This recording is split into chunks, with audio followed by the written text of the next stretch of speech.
नमस्कार, जय हिंद विद्यार्थी मित्र हो. मी अमोल देशमुख स्वागत करतो. समाज कल्याण विभागाचा एक GR आलेला आहे आणि त्यामध्ये नवीन सेवा प्रवेश नियम अपडेट झालेले आहे. आता कुठल्याही विभागाचा ज्यावेळेस आकृतीबंध येतो, सेवा प्रवेश नियम अपडेट होतात, हे संकेत असतात की नवीन जाहिरातीसाठी.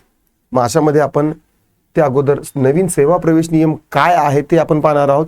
अगोदरच्या सेवा प्रवेश नियमामध्ये काय होतं हे जर समजलं तर नवीन सेवा प्रवेश नियमामध्ये काय बदललं ते कळेल आणि जाहिरात कधी येऊ शकते ते आपण पाहूया. चला, आता तत्पूर्वी आपली ही जी तलाठी भरतीची जी बॅच आहे तर ती आपण लॉन्च केलेली आहे. एक म्हणजे डेमो चालू आहे, डेमो सेशन चालू आहे. तर मेंटॉरशिप बॅच आहे. मेंटॉरशिप बॅचसाठी तुम्हाला ही फीस आहे. व्हॅलिडिटीची 3 वर्षासाठी दिलेली आहे. आपण तलाठी बॅच 3 वर्षासाठी आहे. नाव VIP स्टुडंटसाठी मेंटरशिप बॅच आहे. अमोल केअर्स हा जो कुपन कोड होता तर आता हा एक्सपायर झालेला आहे, 15 तारखेपर्यंत होता. If you want to learn with me then you can start your journey with this course. Either तुम्हाला असं वाटलं की आपल्याला मेंटरशिपची गरज नाही, आपण आपल्या माइंडसेट व्यवस्थित करू शकतो, तर त्यावेळेस तुम्ही ही बॅच देखील तुम्ही जॉईन करू शकता. नाव चला आता पाहूया की नेमकं काय अपडेट आहे. ठीक आहे, डिजिटली साइंड आहे म्हणून त्यावरती आपण काहीही लिहू शकत नाही. ठीक आहे. समाज कल्याण आयुक्त, समाज कल्याण विभाग पुणे यांच्या आस्थापनेवरील गट क संवर्गातील पदाच्या सेवा प्रवेश नियमात सुधारणा करण्याबाबत, सेवा प्रवेश नियम सुधारणा करण्याबाबत हे आहे आणि दिनांक 16 एप्रिल 2026 हा काय आहे GR आहे. ना आता हा जो GR आहे मी साध्या सोप्या भाषेमध्ये तुम्हाला समजून यावा यासाठी मी काय केलेलं आहे की हा GR आपल्या स्मार्ट बोर्डवरती घेतलेला आहे. एका मिनिटात तुम्हाला जुने मागचे काय बदल होते, ठीक आहे, म्हणजे मागच्या वेळेस काय होतं आणि आता काय बदललेलं आहे ते सांगणार आहे. चला तर बघूया. सेवा प्रवेश नियम 2026 नवीन यामध्ये काय बदललेलं आहे, आधीचे नियम कसे होते ते आपण समजून घेऊ थोडक्यात. ठीक आहे, आता काय बदल झाले ते समजा एक्झाममध्ये म्हणजे असं होणार आहे की नाही ते देखील पाहूया आणि करिअर ग्रोथ कसा असणार आहे ते पण आपण पाहूया.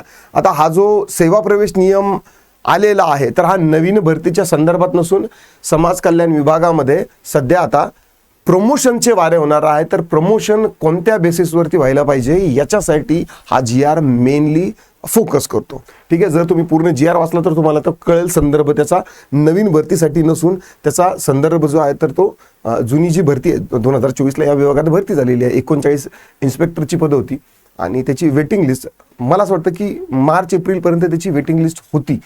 एक्झॅक्टली मला सांगता नाही, पण 2024ची भरती जी आहे तर ती थोडक्यात मागं पुढं संपली असेल वेटिंग लिस्ट किंवा झालेली असणार. आता सध्या या विभागामध्ये प्रमोशन होणार आणि प्रमोशनच्या हिशोबानं यामध्ये काय सांगितलेलं बा. समाज कल्याण विभागातील ग्रुप C पदासाठी नवीन नियम लागू आहे. कार्यालय अधीक्षक, प्रमुख लिपिक, वरिष्ठ लिपिक, गृहपाल, निरीक्षक हे नियम 2026 पासून लागू करण्यात आलेले आहे.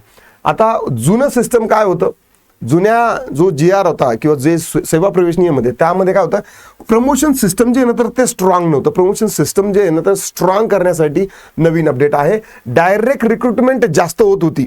ठीक आहे, प्रमोशन जे इंटरनल प्रमोशन आहे ते कमी व्हायचं. डायरेक्ट हेलिकॉप्टर लँडिंग बाहेरून माणसं आणायची आणि नंतर मग हे व्हायचं. देन रेशो फिक्स नव्हता की किती लोकांची प्रमोशन व्हायला पाहिजे, किती लोकांचं नवीन भरती जी आहे तर ती व्हायला पाहिजे. सिस्टम जी आहे ना तर ती अनऑर्गनाइज्ड होती. आता या नवीन सिस्टमनं काय केलेलं आहे की प्रमोशन सिस्टम क्लिअर केलेलं आहे. प्रमोशन कधी कोणाचं कसं होणार हे केलेलं आहे, कोणत्या पदावरून कोणत्याच्यावर जाणार आहे. 3 वर्ष सेवा झाल्यावरच प्रमोशन होणार. अगोदर हा नियम नव्हता. ठीक आहे, तरी पण हा पाळला जायचा, पण लिखित नियम आता या सेवा प्रवेश नियमामधून आलेला आहे. आता यामध्ये करिअर पाथ जो आहे ना तर तो डिफाईन झालेला आहे. जर तुम्ही एक्झिस्टिंग जर या विभागात काम करत असाल तर तुमचं प्रमोशन कशा पद्धतीने होणार ते देखील आहे. सिस्टम जे आहे ना तर ते डिसिप्लिन झालेलं आहे. रिक्रुटमेंटचा पॅटर्न, आता भरती प्रक्रियेचा पॅटर्न जो आहे ना तर तो प्रमोशनवरचा तो थोडासा जास्त आहे. प्रमोशन आणि डायरेक्ट रिक्रुटमेंट जे आहे ना तर त्या अगोदर मिक्स होती. गृहपालला आता काय आहे 25% प्रमोशन आणि 75% डायरेक्ट भरती येणार आहे. ठीक आहे, म्हणजे जर 100 पद असतील 75 पदं कशाने भरल्या जाणार आहे की प्रमोशननं भरल्या जाणार आहे आणि 25% काय असणार आहे, नाही सॉरी 25% प्रमोशन होणार आहे गृहपालचं. Let me say it once again. गृहपालचे 25% पदं जे आहेत तर ते प्रमोशननं भरले जाणार आहे आणि 75% पदं डायरेक्ट भरले जाणार आहे. त्याच पद्धतीने वरिष्ठ निरीक्षक 39 जागा होत्या तर त्यामध्ये 75% आता प्रमोशन होणार आहे आणि 25%च यामध्ये काय येणार आहे, जागा येणार आहे. देन निरीक्षक जे आहे 50% प्रमोशन, 50% डायरेक्ट भरतीनं येणार आहे. म्हणजे डायरेक्ट भरती तुमची जर आली तर गृहपालसाठी देन 25% डायरेक्ट वरिष्ठ निरीक्षक आणि निरीक्षक या पदांसाठीच ही भरती जी आहे ते तुम्हाला ती दिसू शकते.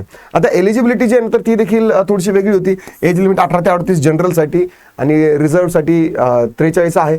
मराठी हिंदी एक्झाम कंपल्सरी केलेला आहे, हिंदी नाही आहे, मराठी असेल, मराठी आणि इंग्लिश असेल. ठीक आहे. कम्प्युटर सर्टिफिकेट कंपल्सरी केलेलं आहे. ठीक आहे. देन इम्पॉर्टंट कंडिशन, एक मिनिट, मला मराठी आणि हिंदी कंपल्सरी आहे का मला एकदा ते बघू द्या. कारण त्रिभाषी सूत्र जे आहे ना तर ते आपल्या शासनानं घेतलेलंच आहे. ठीक आहे.